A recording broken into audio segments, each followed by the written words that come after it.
Welcome to another edition of Diplomatic Channel. I am Amarachi Ubani. The long-awaited meeting between U.S. President Donald Trump and North Korea's leader Kim Jong-un holds this week, and all appears set for the summit. The venue, the people, and at least both sides have indicated commitment to be in Singapore at least by Tuesday. Well, they have arrived. And all of last week, we speculated what will be discussed at the summit. One word keeps propping up: denuclearization. That's what the United States wants, and what President Donald Trump hopes that leader Kim Jong-un will be on board with. He said so himself at a press briefing on the sidelines of the G7 meeting in Canada.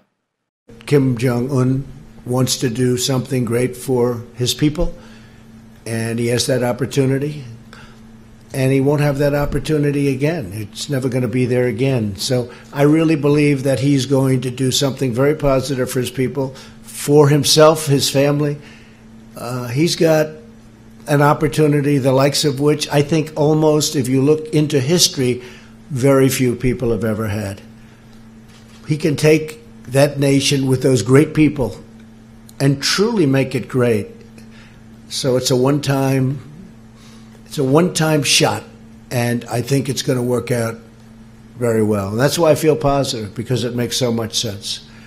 So as I said before, the agenda for this meeting has not been very clear, even up until now. When speaking with reporters in the United States and analysts on the ground, it appears the U.S. president is just fixated with North Korea denuclearizing.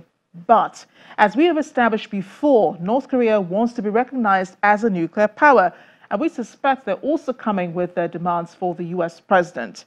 However, when asked about the objective of the summit on Tuesday, here's what President Donald Trump said. I have a clear objective, but I have to say, Eliana, that it's going to be something that will always be spur of the moment. You don't know. You know, this has not been done before at this level. This is a leader who really is an unknown personality. People don't know much about him. I think that he's going to surprise on the upside, very much on the upside. We'll see. Earlier, I spoke to legal expert Mr. Chukwuemeka about the summit and why the United States is more afraid about North Korea's nuclearization than others. Mr. Eze, thank you for joining us on Diplomatic Channel. What do you make of this summit holding this week? Do you see power play, or do you see leaders who are ready to talk? I think they are ready to talk after 65 years of ending the Korean War, Korean Peninsula War. Definitely, this is a milestone. This is historic.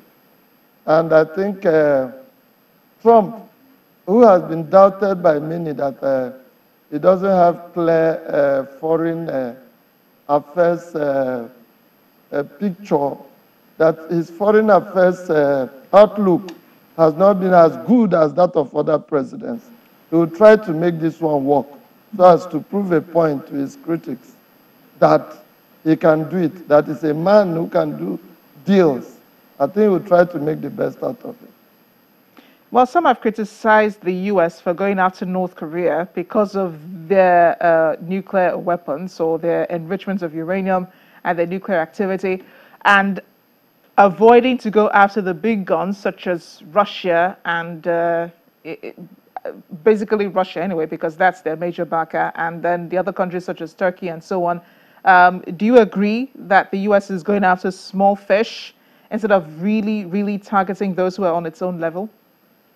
No, I think the U.S. is doing the appropriate thing, because if you recall, if you remember the Korean War, United States played a key role. China and Russia, they were supporting North Korea, and many U.S. servicemen were killed. So Russia is in the picture, China is in the picture, United States is in the picture. So basically, I think U.S. is trying to end that impasse, because it has cost it not just economically, but has done a lot to influence its relations with China and Russia. So I think what is playing out between U.S. and the others is something that everybody should look out for because history is being made. When you say other countries should look out for, what exactly do you mean? What I mean is that you recall that they ended with an armistice agreement. So there was no peace agreement after the 3-year war between 1950 and 1953.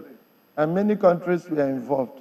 So basically, North Korea is proposing that they are ready for a peace agreement. So there may not be need to keep the 25,000 U.S. servicemen in South Korea to be protecting South Korea. I think if this agreement goes through, if the deal goes through, basically it will be a game changer in that region. Not just for United States and North Korea, but for Russia, China, and South Korea. Definitely, it will be a game changer. How important is this meeting for North Korea, knowing the U.S. wants North Korea to denuclearize, and we already know that North Korea has no such plans? They want nuclear weapons just as much as the United States wants them to denuclearize. No. We cannot say North Korea has no such plan. It is possible that North Korea can denuclearize. It is possible. Because you recall in the Korean War, China fought on the side of North Korea. China does not want to go to war now. And if there are sufficient guarantees, it is possible that North Korea can denuclearize, especially with the sunshine policy of Moon Jae-in, that is the president of South Korea.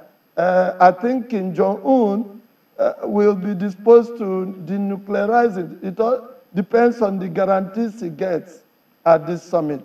So I don't want to believe that North Korea will not be interested. Doesn't that defeat the purpose of what North Korea has been doing all along?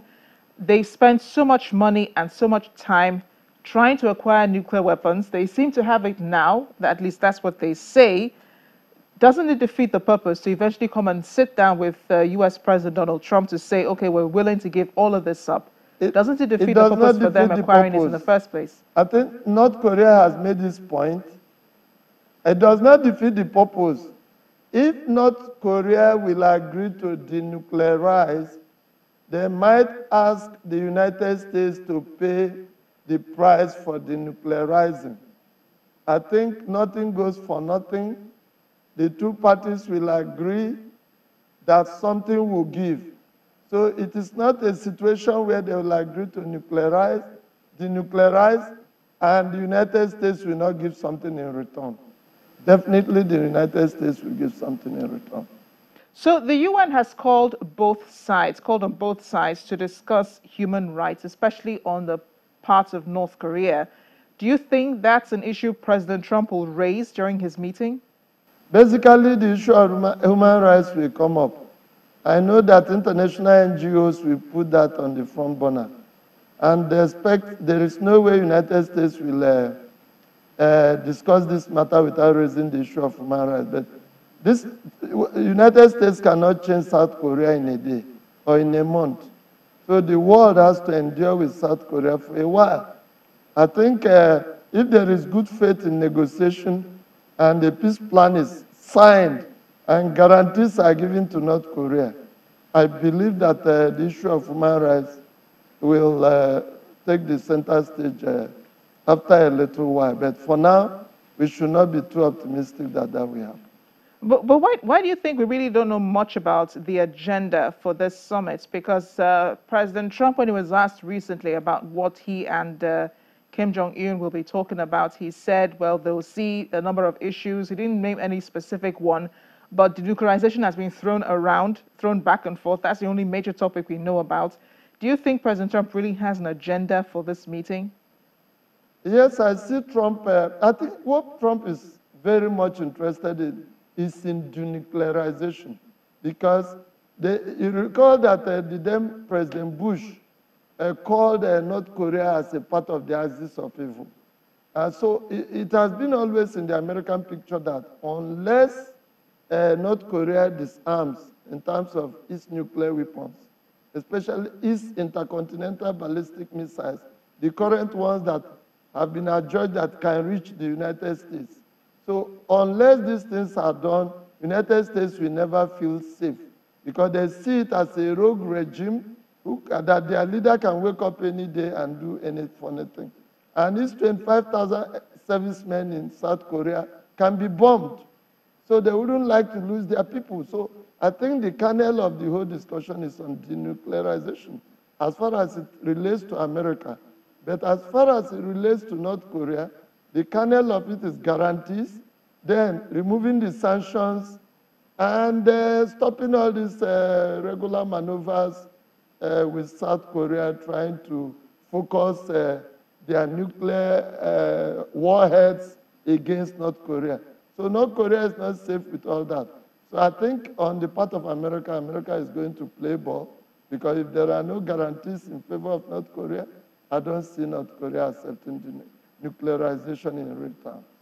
What is at stake for the rest of the world? What's at stake at this summit for the rest of the world? Because you have journalists, over 2,500 journalists who will be covering this summit. You have the rest of the world, people like us who will be watching to see the turnout of this summit. What do you think is at stake here? Is this really about North Korea and the United States hashing it out, or is there more to this meeting that we know? So much is in it for the rest of the world because North Korea is one of the flashpoints for an expectant Third World War. So if this is settled, definitely it will be removed from the list of flashpoints. And not just ordinary war, it is seen that it will be a nuclear war. And the world does not want to fight another nuclear war. So it's so much in it for the rest of the world. Everybody looks up to it to see the outcome. Kim Jong-un holds the titters. So basically, the way he continues to behave after this summit will bring succor to those in the Asian region. Basically, China will concentrate on its economic development and will not be thinking of a war beside it that may warrant it going into war, and China wouldn't want to fight the United States. China is looking forward to so much economic development, is looking far beyond the 2050, is looking far beyond what we are thinking now. So, and there is no way North Korea will be attacked without China being affected. And you know that 1 out of every 5 citizens in this world is a Chinese. So 1.5 billion people coming into war. So basically, there's so much in it for the world.